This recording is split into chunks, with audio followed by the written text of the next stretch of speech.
વિદ્યાર્થી મિત્રો, આજે આપણે જોવાના છીએ પીએસસી પરીક્ષાનું પેપર સોલ્યુશન. તો પેપર જોતા પહેલાં આ ચેનલમાં જો તમે નવા હોય તો સબસ્ક્રાઈબ બટન દબાવી દેજો, જેથી આવા હવે પછીના વિડીયો તમને મળતા રહે. તો પ્રશ્ન પહેલો જોઈએ, પર્વત તારા કાવ્યના કવિ કોણ છે? તો એમાં જવાબ આવશે સુરેશ દલાલ. નીચેનામાંથી સાચી જોડણી કઈ છે? તો એમાં જવાબ આવશે નુકસાન, કારણ કે ન ને દીર્ઘ આવે. પછી પેટનો ખાડો પૂરવો એટલે શું? તો પેટનો ખાડો પૂરવો એટલે જીવન નિર્વાહ કરવો. ત્યારબાદ છે વિરામચિહ્ન મૂકો. જોયું તો ઓજાર બધા સોનાના, તો એમાં ઉદ્ગાર ચિહ્ન આવશે, એટલે કે ઓપ્શન સી. પછી મહેનતનો રોટલો પાઠમાં કોની વાત કરવામાં આવી છે? તો મહેનતનો રોટલો છે એમાં શ્રમની, સ્વાશ્રયની અને પ્રામાણિકતા ત્રણેયની વાત કરવામાં આવી છે. પછીનો પ્રશ્ન છે, નાદ શબ્દનો સમાનાર્થી શબ્દ આપો. તો નાદ શબ્દનો સમાનાર્થી થાય મધુર અવાજ. આપણને ખ્યાલ છે કે મંદિરમાં ઘંટનો નાદ હોય છે, તો એ ઘંટનો મધુર અવાજ હોય છે. એ સાતમું, હરામનો પૈસો મને ન ખપે. આ વાક્ય કોણ બોલે છે? તો હરામનો પૈસો મને ન ખપે આ મોચી બોલે છે. પછી આઠમો પ્રશ્ન, કવિ ધર્મેન્દ્ર માસ્તરનું તખલ્લુસ કયું છે? તખલ્લુસ એટલે ઉપનામ. કવિ હોય એના ઉપનામ હોય છે, કવિને લેખકના. તો ધર્મેન્દ્ર માસ્તરનું તખલ્લુસ છે મધુરમ. એના પછીનો પ્રશ્ન છે, મારા કંઠ માટે શરદીને પક્ષપાત છે. એનો જવાબ આવશે ને. પછી 10મો પ્રશ્ન, શરદીના પ્રતાપે કૃતિનો સાહિત્ય પ્રકાર. તો શરદીના પ્રતાપે છે ને હાસ્ય વાર્તા છે. પછી 11મો, સાંબેલા જેવી જાડી ધાર. એ શબ્દ સમૂહ માટે એક શબ્દ આપો. તો એનો જવાબ આવશે મુશળધાર. અને આ શબ્દ ખાસ કરીને વરસાદમાં ઉપયોગમાં લેવામાં આવે છે.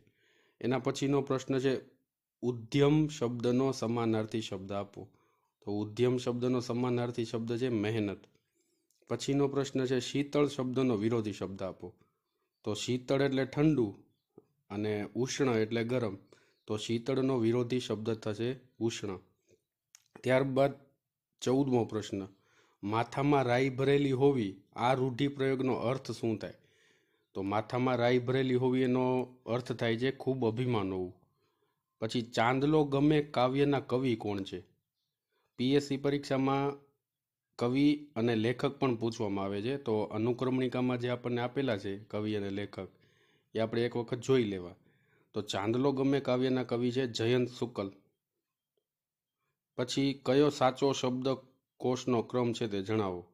શબ્દકોશનો ક્રમ એટલે આપણે પેલા અ, આ, ઈ, ઉ અને પછી ક, ખ, ગ, ઘ એ પ્રમાણે ક્રમમાં લખવાના. તો અહીંયા પેલો આવશે આભ, પછી આવશે તડકો, પછી આવશે પડછાયો અને એના પછી આવશે મેળો. પછીનો પ્રશ્ન છે, પડછાયો ક્યાં રમે છે? તો પડછાયો તડકાની આસપાસ રમે છે. 18મો પ્રશ્ન, નીચેનામાંથી નરોત્તમ વાળંદનું કાવ્ય કયું છે? તો નરોત્તમ વાળંદનું કાવ્ય છે હું છું ખાખી બાવો. એના પછી 19મો પ્રશ્ન, સાચી જોડણી કઈ છે?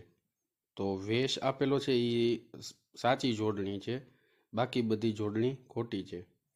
શબ્દકોશ પ્રમાણે ગોઠવતા પ્રથમ કયો શબ્દ આવે? ઉપર આપણે શબ્દકોશની વાત કરી, તો અહીંયા અ ઉપરથી જે શબ્દ આપણને આપેલો છે એ પ્રથમ આવશે.